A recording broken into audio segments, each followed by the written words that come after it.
Hello, good morning, good afternoon, good evening, wherever you are. It is writing sprint time. Guys, I've missed you. We had a whole weekend with no writing sprints and it's been kind of weird not having them, like getting up in the morning and like the first thing I'm just...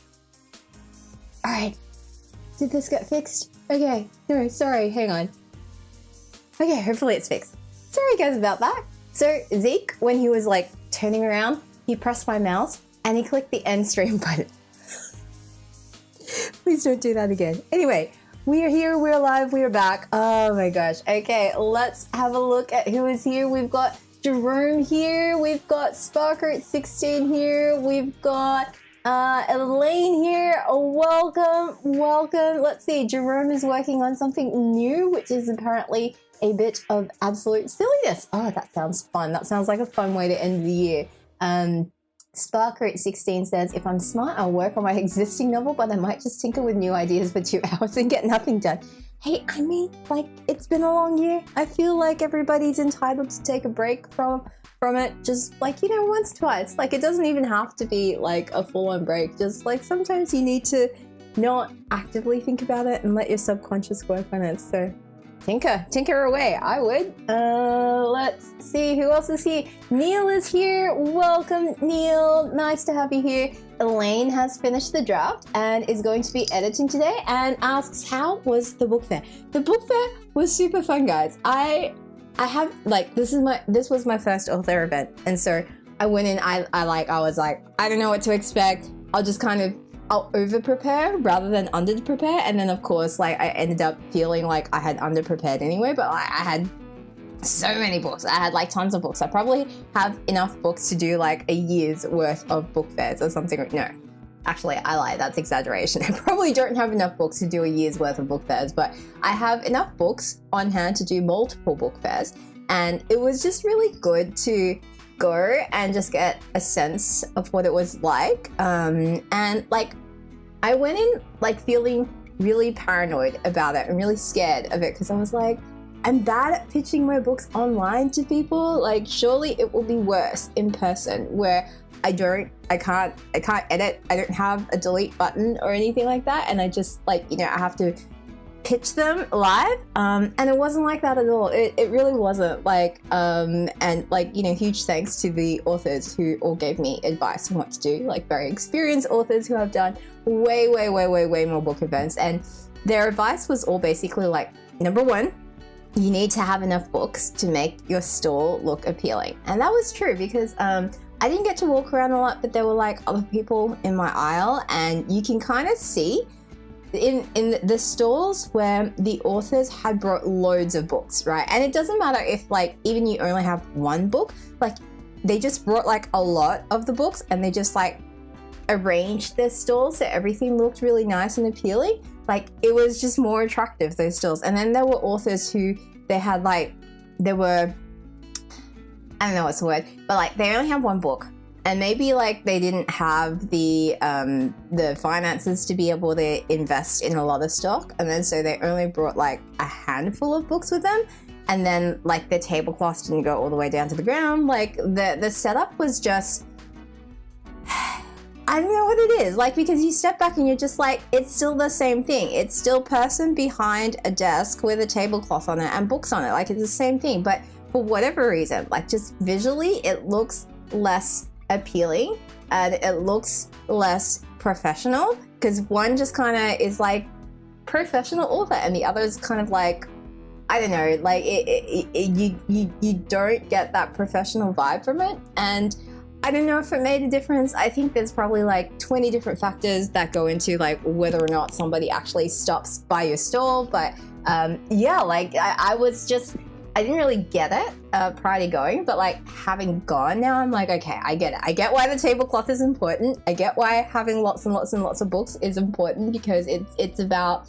the visual appeal of your stall. And that's like number one, because like people just kind of like, they walk in and a lot of the time, like it's very slow to begin with, because they're just like, they're walking around, they're trying to get a vibe. They're trying to like, and the place was huge. Like it was so much bigger than what I expected. They filled up like one of the exhibition halls in Sydney Olympic Park in the Sydney Showground, and it was just like, I walked in and it would take me like a good amount of time. Like it'd take me a couple of minutes to walk over from one side to like the other side just to get to the toilets. And so it was a big hall. There were a lot of stalls. Like my stall was like number 121. So there were at least like 121 stalls in there. And so, yeah, there were like, it was big. There was like a lot of people. There was a lot of space for people to walk through. And so early on, like a lot of the attendees, they would keep to the middle of the aisle, and they would be kind of like, they just kind of like want to wander through, get a sense of the space, get a sense of like the kind of stalls that are there. Because as an attendee, you get a map, and like they genre coded the map. So like mine was marked down as like fantasy, and like I was on like the the side of the hall where like all the fantasy booths were.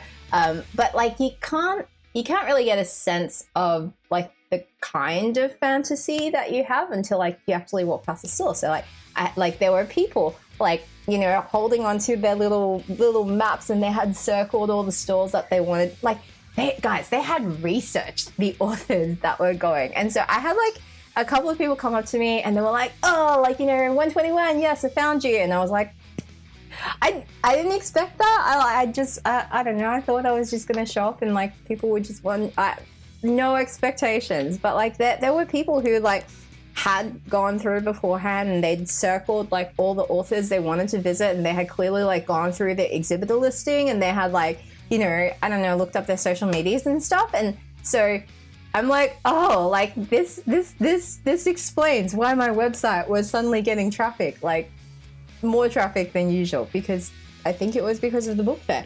And so I did well. I have to, like, I still don't have my head completely around the numbers, because like I was like trying to look at it on my phone, and like the reports are a bit new system. Don't know how the reports quite work yet, because like I was just like, I want it to show me this, and it's not showing me that. Anyway, so I sold like, I want to say I did 20 sales, and like a couple of them were my friends, because I took my friend's books with me, because originally we were going to share a store, and she couldn't make it last minute. And so I was just like, no, like send me your books anyway. I'll put them on my table. I'm sure there will be some people who walk past, like if they're not interested in my book, they might be interested in your book. And that definitely did happen, because we write quite different books. And so there were like some people who like came by, they looked at both books, and like they weren't really into mine. And then like one lady actually came back for my friend's book, which was cool. And then like another lady, like she had like a list, and she walked past and she was like, I'm here and I'm specifically looking for queer rep. And I was like, right, like my book, like the main character is not queer, so you're probably not looking for that.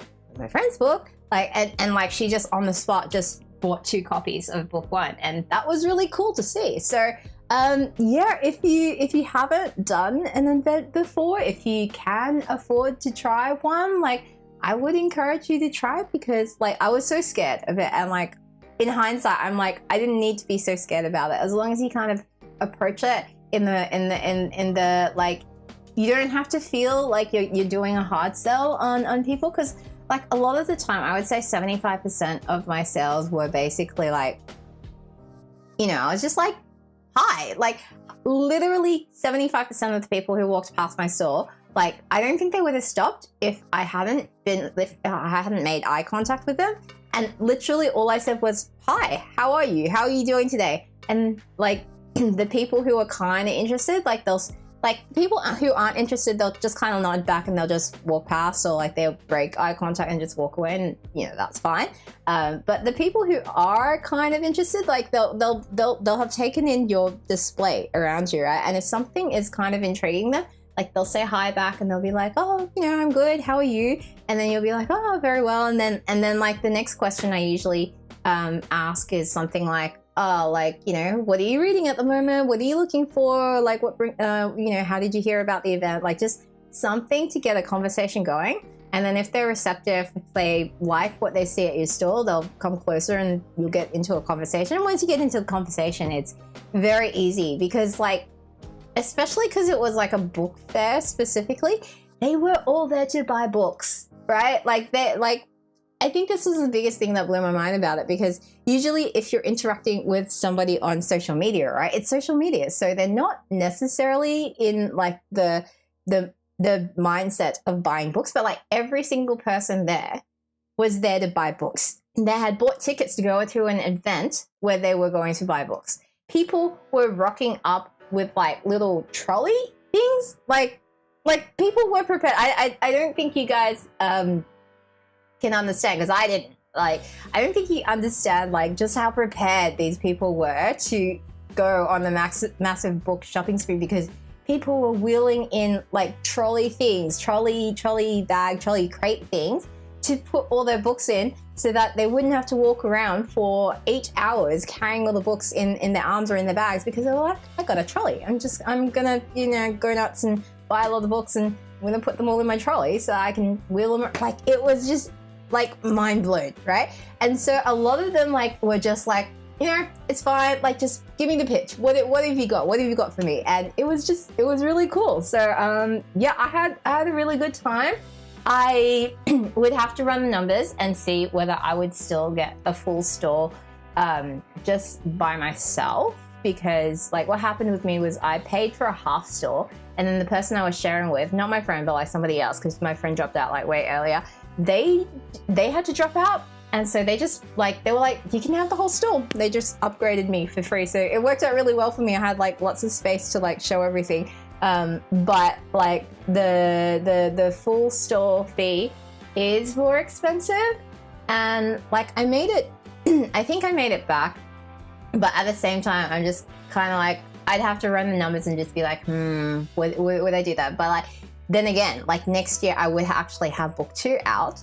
But then again, like my experience also was like, nobody wanted to buy book 2, especially if it's like the first time that you're there and like none of the people that have like read your book, like everybody was just buying book 1, mainly paperbacks of book 1, and book 2 was kind of like, you know, like people were relieved, like people liked to know that there was a book 2 and that book 2 was coming, but like nobody wanted to also pre-order book 2. I also had people who like kind of walked past and they're like, oh, it's a series.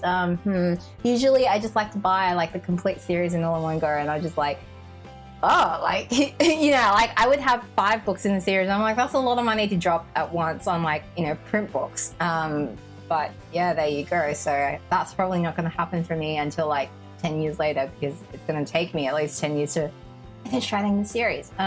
Also weird thing I had happen, like I've had direct sales on my website, and I think I've probably had 1 or 2 KDP sales as well, because there were a lot of people who were like, I'm interested in your book, but they were like, I don't know if I want to buy it in like paperback. They were like clearly prioritizing in their mind, like they were like, okay, I want to like go around, check out all the stores, and then like figure out which ones I want to like actually buy in print.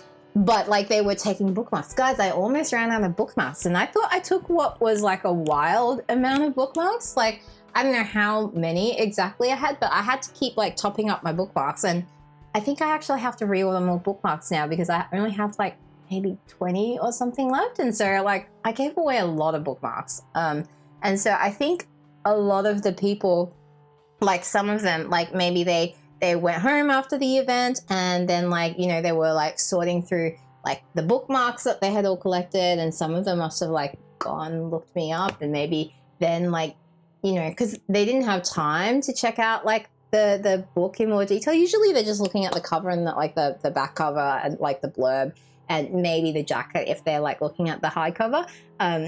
So a few of them maybe like went and read sample chapters or like reviews or whatever, and so then I got a few more sales on ebooks as well. So yeah, that's been the experience on the book fair. I want to do a more detailed video on it. I don't know if I would just do a talking head video on it. I think what I'll do is I'll try and ask a couple of the more experienced authors are doing events who like I got advice from, and I'll see if they will want to do like a live Q&A panel like we did for the Kickstarter on the audiobooks and the direct sales one.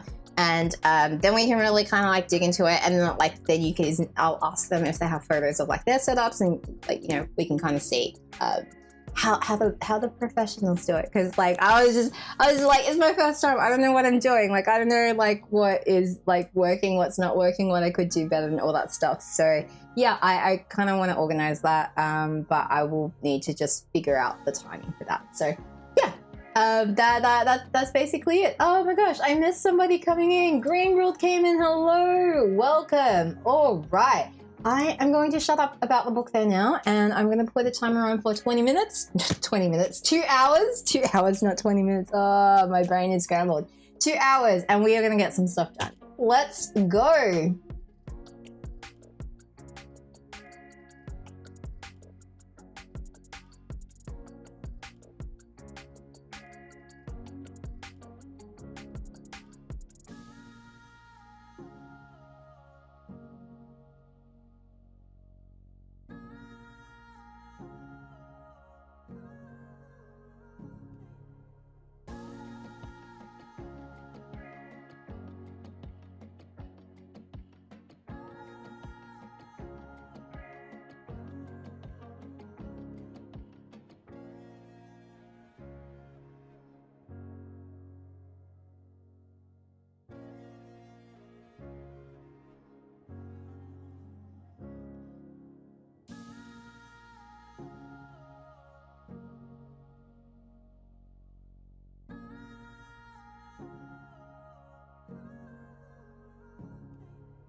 time is up.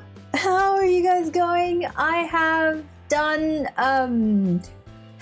have I done everything? No, I have done all of the post book fair things that I wanted to do, but I've also realized that I need to start setting up my website for post Kickstarter stuff and like pre-order stuff, and so I'm doing that. And I have just found that the pre-order plugin that I'm using has a typo in the thing, and I don't know how to edit this stupid typo out. Like I don't know where in the plugin it is inserting this, but I'm a bit like, this is very annoying. I definitely do not want to set up the pre-order page with a typo in it.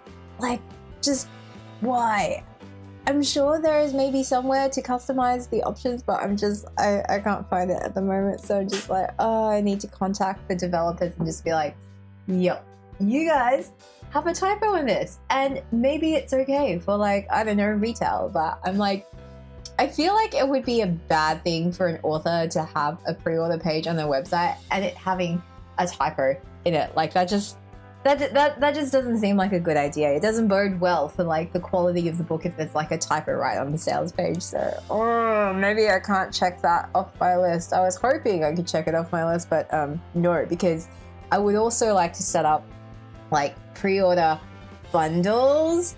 So yeah, I don't know at the moment. It's all a bit and yeah, so I'm probably, what am I doing next sprint? I'm probably gonna do social media next sprint and get that on deck, and then that will leave me to do like to actually go back and do like maybe figure out how I'm gonna proof the book, because this time around I do want to proof the book with like text to speech, reading the book out to me, because what I found was last time, like when I was proofing the audiobook, like so many errors like jumped out at me like by listening at it that I did not pick up like in my other proofing methods, usually like reading the whole thing backwards. So I kind of want to do that. Haven't been able to figure out how to get that to happen.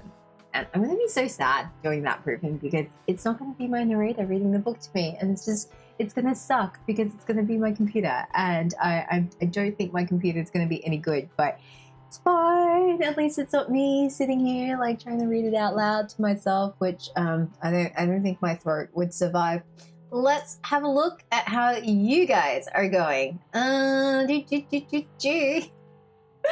Oh, Roderick's just encouraging me to drink loose leaf tea all day, every day. I really want to, but guys, I'm so upset. Like, the loose leaf tea that I like to get from our tea shop over here, like, for whatever reason, they don't do the bulk refill bags anymore. You have to buy it in like the little small cubes, and I'm just like, no, I don't want to do that. It's more expensive. Like, why can't I just buy like the huge ginormous bag? And I don't know, they discontinued it for some reason. So I'm kind of like rationing out my tea so that I don't drink it all, because it's just loose leaf is very, very more expensive compared to tea bags, but it tastes so much better. Let's see, Roderick has done 559 words. Jerome has done 1,309 words. That is awesome. Crystal Crew says, I'm still in the middle of the writing and may come in if there's another sprint later. Yes, there will be. There will be 3 sprints today. So hopefully we will get lots of stuff done. Who else has reported in? I think that's it for everybody who has reported in. It is, it's just past 20 past 8 here in Sydney. So we are going to take a quick break. I am going to go get myself another cup of tea. I feel like I badly need it, which is weird because you'd think today would be a chill day, because like it's just like a chill. The weekend was super busy with like the Kickstarter ending and the book fair. And so today should just be kind of chill, like just breathe and catch up on all the things. And I don't know, I feel like I need tea as like a recovery measure. So that is what we're going to do. We will take a break for about 10 minutes and I will see you guys over on Sprint 2 and we'll get some more stuff done together. Bye guys!